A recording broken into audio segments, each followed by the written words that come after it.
Interruption, but I'm Mike Wilbon. Tony, it's National Lumpy Rug Day. What? Don't you hate lumpy rugs? Tony Kornheiser, at this point, I'll wear any rug. This isn't working. So if you got a rug, send it to me and let me try it on. Wilbon, do you remember the Leave It to Beaver show? Do you remember that show? Yes, yeah. Do you remember the character Lumpy Rutherford? Lumpy Wasn't that a great yes. name? Yes, it was. Lumpy Rutherford. Leave It to Beaver's on now. It's Really? on now every night. Channel 6, must be Me TV. Channel 6 here in Arizona. I watch too much Leave It to Beaver. That's Reliving my fantastic. childhood. Lumpy Rutherford, Eddie Haskell, B. Welcome to PTI, boys and girls. In today's episode, Joel Embiid could return to the court. Joe Pavelski returns to the ice. And Kendrick Perkins returns as our guest for 5 good minutes.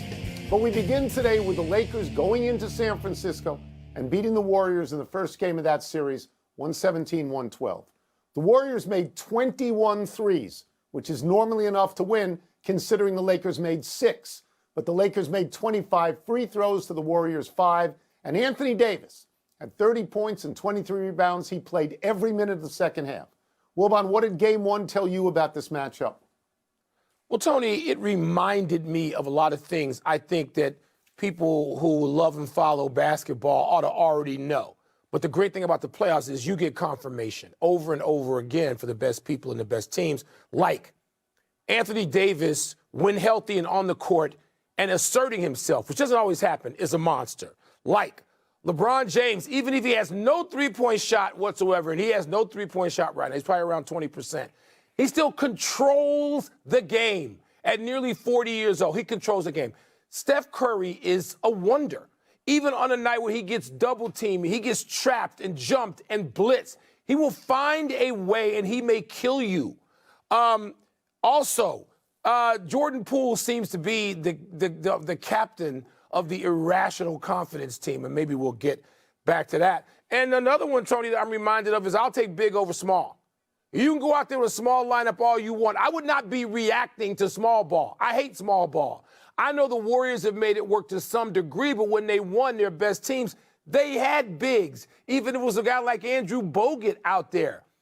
I don't like small ball when you got guys like LeBron and Anthony Davis out there. We were reminded last night, great big players will beat great small players.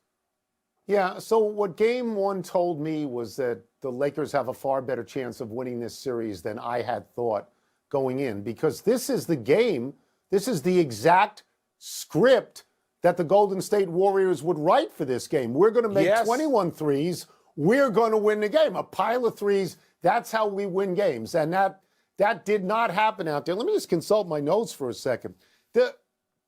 When you make 21 threes and the other team makes 6, that's why you're the Splash Brothers, because you're shooters. You're not the Beef Brothers, as you're pointing out. You're not bangers. You're not even the Property Brothers, which is apparently a big-time show somewhere.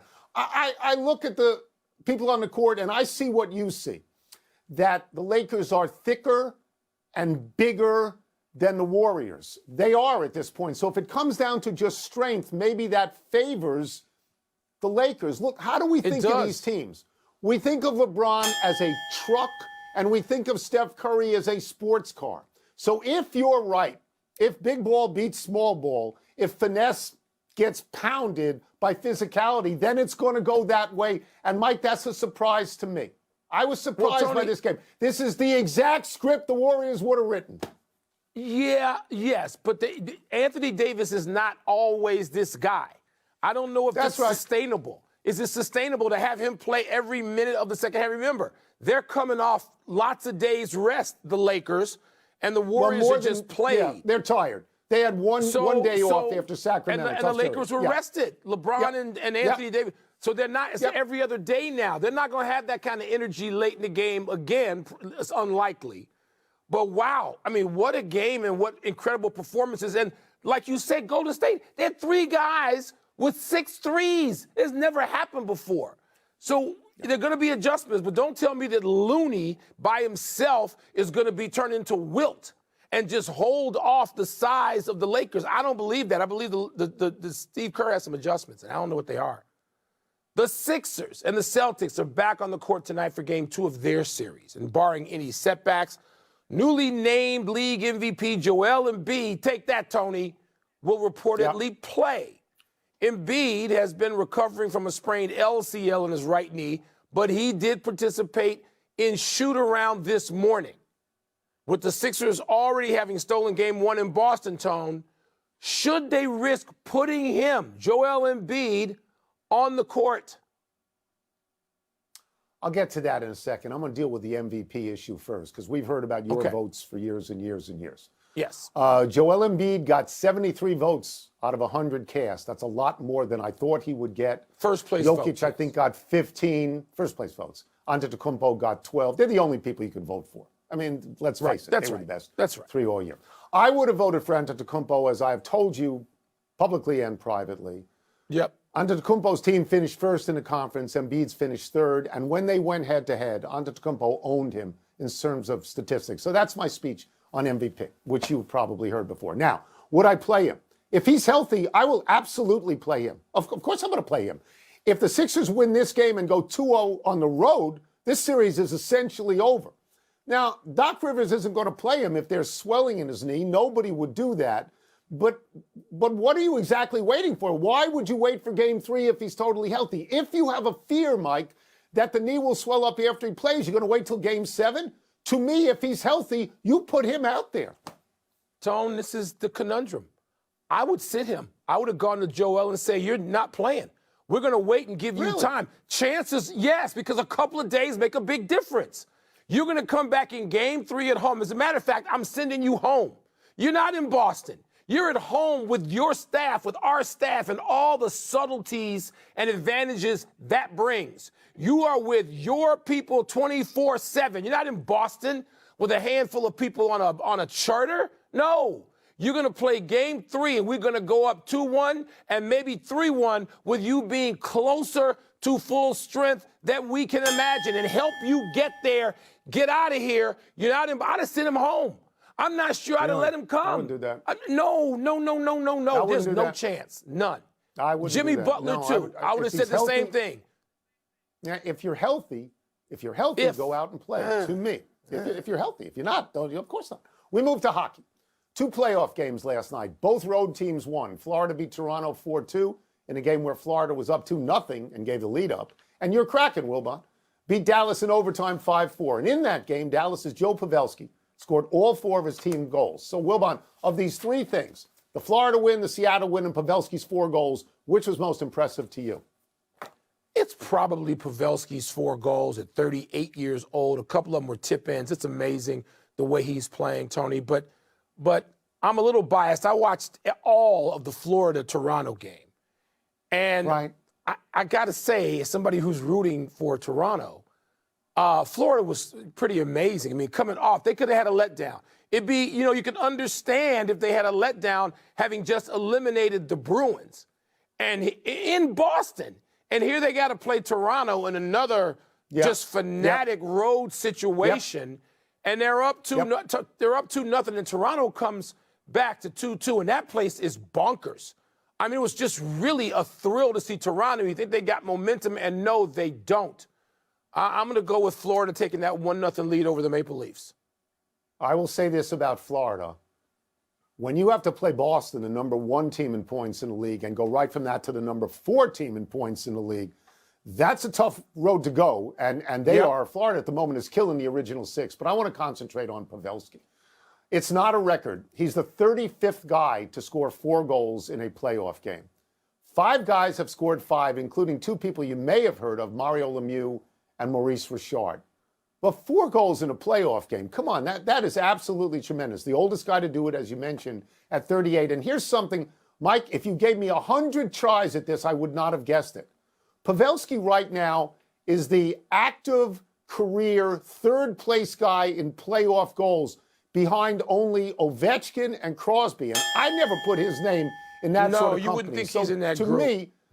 To me, that's a really big deal. And the only thing I'll say about the Kraken is the reason I stay away from them is I understand he lost, but that's the most impressive performance to me. It is. It was. I can't name anybody on the Kraken or the coach. So I stay away from them. Well, maybe they're Vegas. Maybe in their first year they get to the finals. Let's take a break. Coming up, what should we take away from the Knicks evening things up with the Heat last night? We're going to ask Kendrick Perkins. We're also going to ask him about the Suns. And what now? What now that Chris Paul is hurt and may not be able to play? What now? They're doomed. They're doomed. Chris Paul is doomed.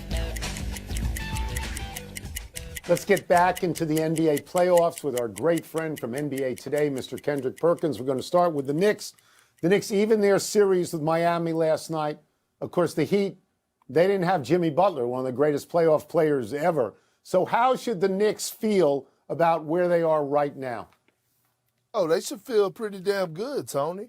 I mean, let's not forget, the Knicks won on the road last series. Matter of fact, they closed out the Cavs, I believe, in Game 6 it was. So when I look at, or Game 5, excuse me, but when I think about the Knicks, I look at the others. You know what you're going to get out of Jalen Brunson.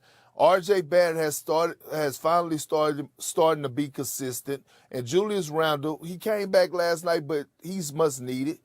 But I look at Josh Hart, and I think about the Pelicans, and I think about the Portland Trail Blazers, and they should be rolling over in their grave right now to give up a role player like Josh Hart. He is the heart of all hearts when it comes down to doing everything that you need out of a role player to win basketball games. He is going to be the deciding factor in this series. He almost had a triple-double last night. When it comes down to doing everything across the board, diving on the floor for loose balls, taking charges, picking up guys 94 feet, not afraid of embarrassment, going contest any and everybody at the basket, he gives this New York team life.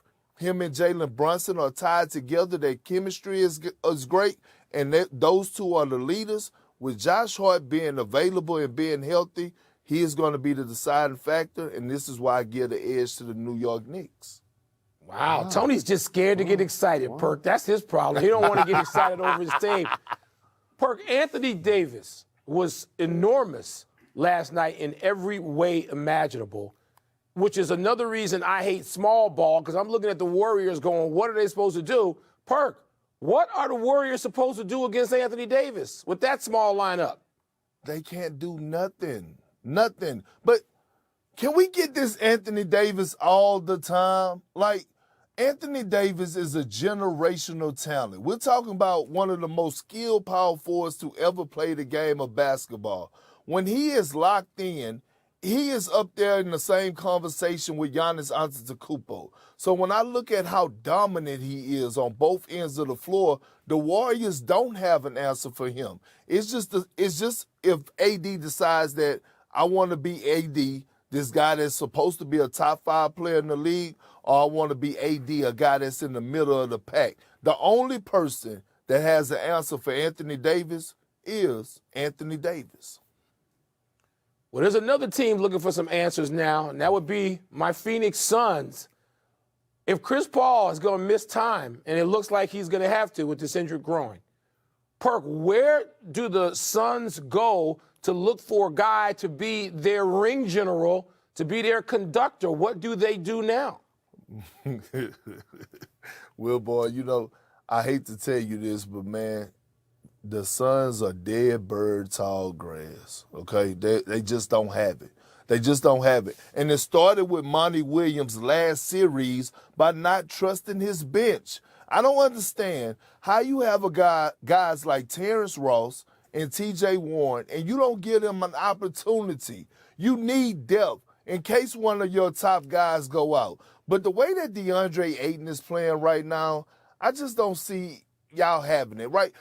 He said something about 3 or 4 days ago talking about he runs on a Tesla battery. I'm like, maybe you need to change that into a diesel engine because Jokic is giving you that work. All the Suns need from DeAndre Ayton is for him to be Kevon Looney. Anchor the defense, be a monster on the boards, be a monster in the interior, be a guy that's going to finish around the basket, and he's not even capable of doing that. On top of that, KD has to elevate his game even more and match Devin Booker. He has not lived up to that in this series thus far. Man, Every so it's word a you lot said bigger is problem true. than just Chris Paul, man. Oh, This hurts me.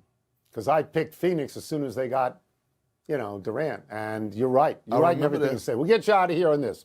This is an interesting question. We have been pretty tough on this show on Dillon Brooks. But you don't like how word of him being separated out from Memphis came to light yesterday. What should the organization have done about Dillon Brooks? Well, one, I think we all expected Memphis to move on from Dillon Brooks, and that's okay, all right? That's okay. But why at this time? Why is this information even out there? We're in the middle of the postseason.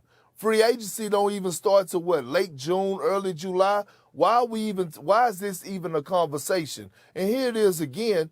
This is a guy that has given you 6 years of his heart and soul. And he has had some good years in that organization. My thing is, if you're not going to sign him back, it's a way to do things. And that's not the way that you're supposed to, say a goodbye to a guy that's been part of your culture. You don't put it out there like that. I don't know if the Grizzlies did. I don't know if his agent did. I don't know if another player did. But this conversation should have never got leaked, and it should have never been discussed at this moment anyway. Thank you, Perk, as always. It's great to have you. Perk, appreciate you. Thank y'all, legends, for having me. Let's take one last break. Still to come, did Lionel Messi earn his reported suspension from PSG? And what should we make of the pairing for the next edition of the match? Perk, I just think forward that to it. Dillon Brooks, I think he made himself toxic. I think he talked so much, and when they lost, I think they just looked to blame him. You're probably right. It should have been done differently. 7th birthday, Domantas Sabonis. Domantas is the son of the great Russian center and legendary Olympian 7'3" Arvydas Sabonis. Domantas was the 11th overall pick by Orlando in 2016 out of Gonzaga and was dealt on draft night to the Thunder, who a year later sent him to the Pacers. Indiana traded him to Sacramento in February of 2022, and Sabonis, De'Aaron Fox, and Malik Monk helped lead Sacramento to the playoffs this season for the first time in 17 years. Sabonis, a 3-time All-Star, averaged 19 points, 12 rebounds, 7 assists in the regular season. He shot 61.5% from the floor. But the Warriors held him to below those averages in their playoff series, and Kevon Looney outdid Sabonis on the boards, getting at least 20 rebounds in 3 different games. You and I'm going to contend, sat shoulder to shoulder and watch the most important competition in the life of anybody named Sabonis. You agree with that? Yeah, the Olympics. Yes, 100%. Seoul, 1988, Olympics. Yep. Happy anniversary, Matt Ryan. On this day 5 years ago, the Falcons quarterback signed a 5-year, $150 million extension, making him the NFL's first $30 million a year player. There are now 11 quarterbacks making more than $40 million annually, and Aaron Rodgers, Jalen Hurts, and now Lamar Jackson make more than $50 million. Aaron Donald and Tyreek Hill are the first 2 position players to make at least $30 million. Ryan, now 37, was set to make $35.2 million this coming season with Indianapolis, but the Colts benched him during last season and cut him in March. Ryan's long career now seems to be toast. Yeah, Tony, in some circles they call that John Wall money. You don't have to be a guy who's a rarity. And you can make that. You can. It's a little different from one world to the other. Happy trails to the next 2 weeks for Lionel Messi. Paris Saint-Germain suspended their star for taking an unauthorized trip to Saudi Arabia after PSG lost to Lorient on Sunday. The squad had been told they would have Monday and Tuesday off if they won the game, but would have to practice if they lost. Messi, who planned to go to Saudi Arabia to honor his deal as a Saudi ambassador, went anyway and got this suspension. So let's ask ourselves if Messi cares. Of course not. He's won the World Cup. He's playing out the string now and will reportedly leave PSG after this season. Who will be surprised if Messi signs with a Saudi team like Ronaldo has? And the answer is no one. Saudi Arabia does so much sports washing, everyone in Riyadh must be wet. Yeah, well, Messi will be wet. And we're talking about from the tune of $100 to $200 million. That's right. Somewhere in there. So what does he care about this 2-week fine and suspension? At this point of his career, he can't. He'd be crazy to not have gone No. on that trip. And he won the World Cup. AWOL. That's the big one. He did that. He did Yeah. that. All right, let's go to the big finish. Let's do it. A's rookie starter Mason Miller got pulled after 7 no-hit innings last night. I know you. You can't like this. No, I hate that about baseball. I can't stand it. Receiver Randall Cobb will reportedly join his boy Aaron Rodgers with the Jets on a 1-year deal. Significant? I think it is for comfort level. Yeah, I think it is. Travis Kelce and Patrick Mahomes will golf against Steph Curry and Klay Thompson in the next edition of the match. Are you intrigued by that? Other than Steph, that sounds like a podcast. I mean, I like hearing those guys. Maybe, I don't know, maybe Klay's gotten a lot better. I should check on that. Rory says he needed time to regroup after missing the cut at the Masters. Does that make sense? Yeah, that's what I thought at the time. He was emotionally bereft after that. That was bad. He missed the next week at Hilton Head and he took a $3 million fine for it. Now he'll be back playing this week. Last one. 2 games, game ones in the NHL tonight. Who you got? I got the Oilers and the Devils in their respective game ones, Tony. Okay. We're out of time. We'll try and do better the next time. I'm Tony Kornheiser. And I'm Mike Wilbon. Same time tomorrow, knuckleheads. You know what's coming, right? Huh? Game ones, but first, SportsCenter.